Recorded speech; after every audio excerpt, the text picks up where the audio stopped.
मैंने बहुत बार कहा, जो चीज़ जितनी पवित्र होती है उसको उतने ही पवित्र स्थान पर करना चाहिए। घर गृहस्थी है, वहाँ इतनी अपवित्र वस्तु मत ले जाओ कि वो अपवित्र स्थान पर बैठने लायक ही न रहे। इसलिए भक्तांबर पाठ तुम कभी भी कहीं भी किसी रूप में करो, लेकिन रिद्धि सिद्धियों के साथ अनुष्ठान करना है तो अनुष्ठान के लिए पवित्र स्थान ही शोभा देता है। घर, बाजार, दुकान, इन पर दीप प्रज्वलन करके रिद्धियों के साथ में कार्यक्रम नहीं करना चाहिए। मंदिरों में भी सामूहिक रूप से करना, अकेले बैठ कर के करेंगे तो ये रिद्धियाँ हैं, इनके साथ में उनका कोई भी रूप स्थिति विपरीत बन जाती है।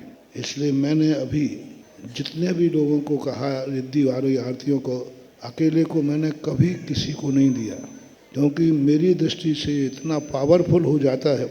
वही भक्तांबर जब रिद्धि से पढ़ते हैं और रिद्धि के साथ दीप प्रज्वलन करते हैं, दीप प्रज्वलन करते ही वही श्लोक, वही भक्तांबर इतना पावर बढ़ जाता है कि वह पावर को तुम संभाल पाओगे, हम नहीं कह सकते। पहले आपने देखा एक 0 पावर का बल्ब चलता था, उसके साथ एक डिब्बी रहती थी। डिब्बी में रहता कुछ नहीं था, तार लिपटा हुआ रहता था तांबे का। वो तार किस लिए लिपटाते थे? करंट के पावर को कम करने के लिए, और कोई कारण नहीं था कि वो करंट इतने तारों से घूम करके वहाँ तक जाएगा। यदि सीधा बल्ब लगा देंगे तो फ्यूज हो जाएगा। तो ऐसा ही तुम्हारा ये भक्तांबर अनुष्ठान, भक्तांबर के लिए नहीं कह रहा हूँ, रिद्धि के साथ और भक्तांबर में दीप प्रज्वलन के साथ में अकेले नहीं करना, घरों में नहीं करना, भगवान के सामने मंदिर में ही करना और सामूहिक रूप से ही करना चाहिए। और इस समय कोई सांस्कृतिक कार्यक्रम नहीं करना चाहिए। बीच में क्या है, एक दीप प्रज्वलन कर दिया, बीच में भजन चल रहे हैं, संगीत चल रहा है, नाच गान चल रहा है, तो भक्तांबर को करो ना पाठ। भक्तांबर को सांस्कृतिक कार्यक्रम के रूप में करो। भक्तांबर तो एक श्लोक पढ़ते हैं और उसके बीच में भजन पढ़ेंगे, हिंदी का पढ़ेंगे, दुनिया की बातें पढ़ेंगे, और एक नाटकीय रूप दे दिया जाता है।